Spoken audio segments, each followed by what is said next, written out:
Hi, I'm Himmel, a qualified business analyst, project manager, and program manager who has over 18 years of work experience as well as a master's in information systems. Today, I'm going to go through the secret weapon of productive people. I'm going to be unveiling some incredible time management hacks. Let me ask you this. How many times have you ended the day thinking, where did all of that time go? You worked non-stop, answered messages, sat through meetings, yet your to-do list barely moved.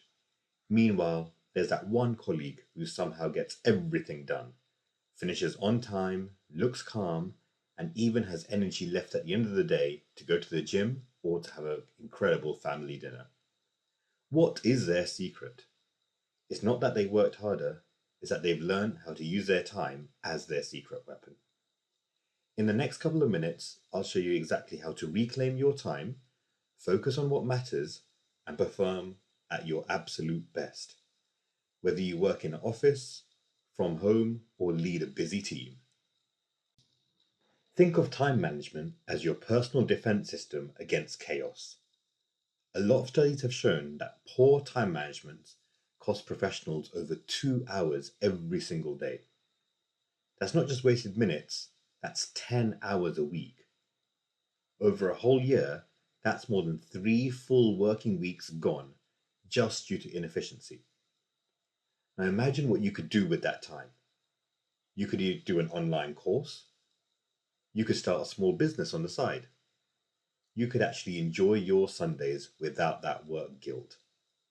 Working smarter doesn't have to be robotic, it needs to be intentional. As one of my London based project managers once told me, I realized my problem wasn't the workload, it was that time leaks. Once I started tracking my time, I gained back nearly 2 hours a day. Time is one thing you just can't get more of, but you can use it in a better way.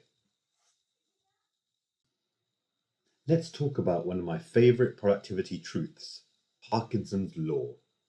It says, work expands to fill the time available for its completion. Have you ever been in a 1 hour meeting and thought, hey, this could have been done in a 15-minute meeting? Or have you ever been given 2 weeks to create a report that could have easily been done in a day?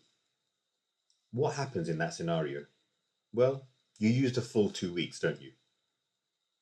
So, if you were to give yourself one focus afternoon, you'll get it done much faster and usually better too. I once coached a marketing team who were taking 5 days to write a campaign copy. We tested a 1 day sprint, exactly the same task, but gave a deadline of 4 p.m. on that single day. And guess what?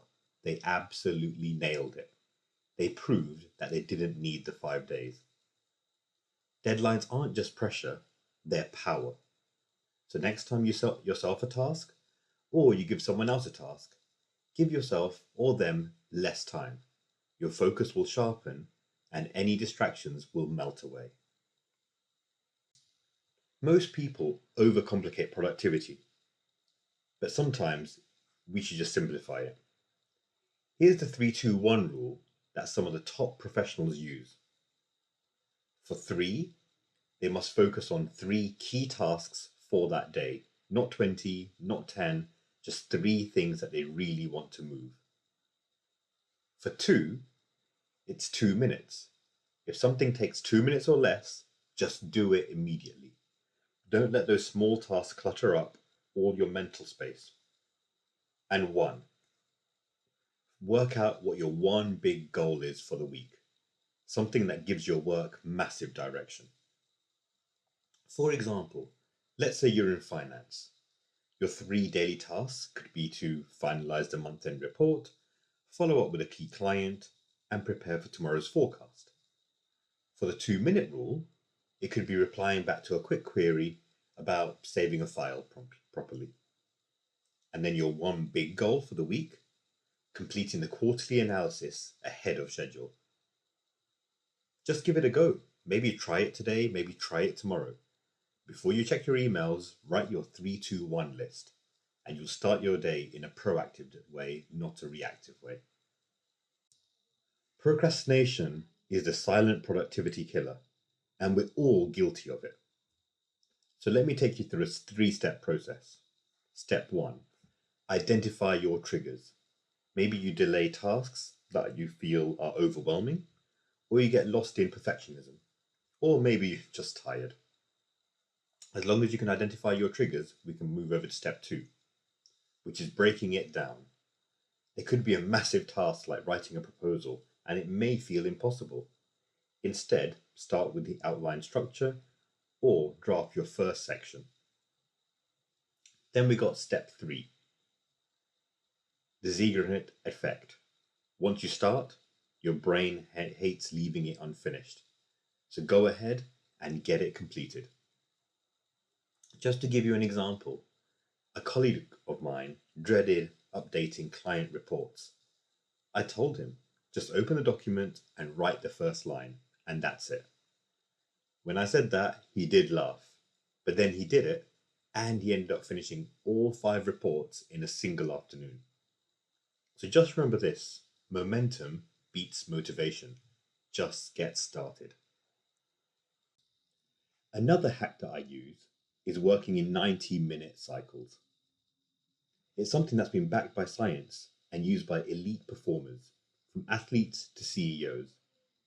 The human brain naturally works best in 90-minute focus blocks, followed by a short recovery period. Just to explain how this works, it's 90 minutes of deep, focused work where there may be no emails, no Teams, no phone. Then a 15-minute break for a stretch, drinking water, maybe even going for a short walk. Repeat that 2 to 3 times a day, and you'll be in a really, really strong position. A London solicitor who I worked with many years ago thought that the 90-minute blocks was for complex contract work. And guess what? It was. And she saved the afternoons for calls because she used that 90-minute blocks as 2 things in the morning. Within a week, she cut her average workday by an hour without losing any output. The focus was on her skill set, and it wasn't on just procrastination. Distractions are the biggest thieves of modern work. Let's be honest, the average office worker checks their email every 6 minutes, and their phone, well, over 100 times a day. That's absolute madness. Here's what productive people do differently. They use email control. They check their email 2 to 4 times a day, and they set what those times are. So if it's 2 times a day, it could be 12 o'clock before lunch, and then at 4 o'clock before the end of the day. They also have something called phone control, where they put their phone on silent while they're doing their deep work. And then they also have something called boundary control. That's where they say no more often than saying yes. You don't need to attend every single meeting or reply instantly. I know a tech manager who told his team, if it's urgent, call me. Otherwise, I'll check my messages at 4 o'clock. His productivity soared, and his team had expectations of when he was going to get back to them. Protecting your focus isn't rude, it's leadership. Most people plan in the morning, but high performers plan the night before. They spend 10 minutes before bed outlining their top priorities for tomorrow, and I want you to try and do the same. You'll wake up with a clear mind and it won't be chaotic. Then, track your progress visually. You can use a to-do app, maybe a Trello board, or let's keep it simple, pen and paper. A sales manager that I worked with started using a whiteboard by her desk, started ticking off those goals, and said it felt absolutely addictive in a good way. That visual progress released dopamine, and that's the brain's way of saying, nice work, keep going. Just remember this, plan it, track it, celebrate it. Those small wins will compound very, very quickly. You can have all the productivity systems in the world, but if your energy is gone, so is your focus. your willpower will fade, and your energy, you just won't have it there. So, what are the three cornerstones? Sleep, nutrition, and movement. If you're surviving on 4 hours of sleep and 3 coffees, no planner is going to save you. Just try this. Replace your afternoon caffeine with a 10-minute walk or a glass of water. Your brain will reset faster than any espresso.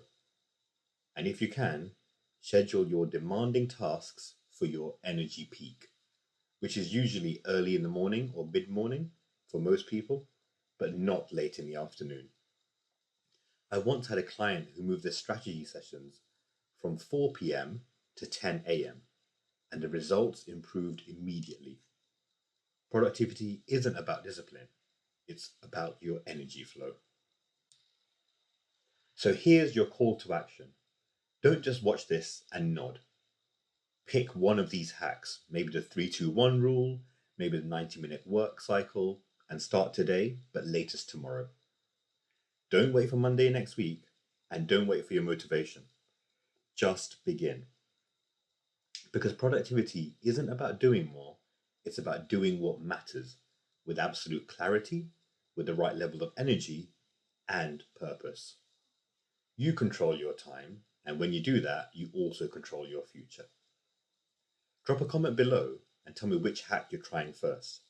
I'll reply to as many as possible to see if I can help you further. And if this video helped you, hit the like button, subscribe to this channel, and share it with someone else who's saying they just don't have time. Because now, after listening to this, you both will. This was the secret weapon to productive people. Just remember, the goal isn't to get more done, it's to get the right things done and still have time left to do everything else in life. Thank you for watching, and now go and win your day.